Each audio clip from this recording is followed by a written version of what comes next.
datangi alamat yang kita punya gitu, itu gang di daerah Mampang sana. Gitu.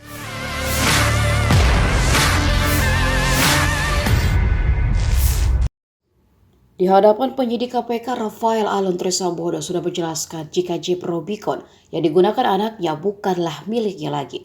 Rubicon itu ia jual kepada kakaknya setelah membeli dari seseorang yang tinggal di sebuah gang sempit di Mampang Perapatan, Jakarta Selatan. Dilansir dari Tribun Jakarta, pria bernama Ahmad Saifuddin tercatat sebagai pemilik mobil Jeep Rubicon berplat nomor B2571 PBP yang dibawa Mario Dandi Satrio. Saifuddin pernah tinggal di rumah kontrakan di Gang Jati, Mampang Perapatan, Jakarta Selatan hingga 2007. Kini Ahmad Saifuddin sudah pindah ke Cipinang, Jakarta Timur. Lebar kontrakan tersebut hanya sekira 4 meter, dengan satu kamar dan satu ruang tengah, masing-masing seluas 3 meter persegi.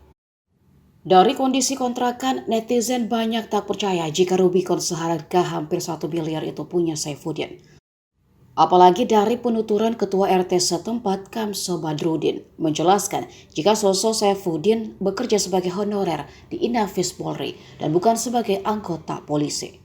Awalnya Kamso tidak percaya jika Ahmad Saifuddin merupakan pemilik mobil Jeep Rubicon yang sempat digunakan Mario untuk menemui David dan menganiayanya. Namun setelah pihak Kementerian Keuangan mendatanginya dan memberikan data, barulah ia percaya bahwa mantan warganya itu merupakan pemilik mobil Jeep Rubicon yang tengah viral saat ini.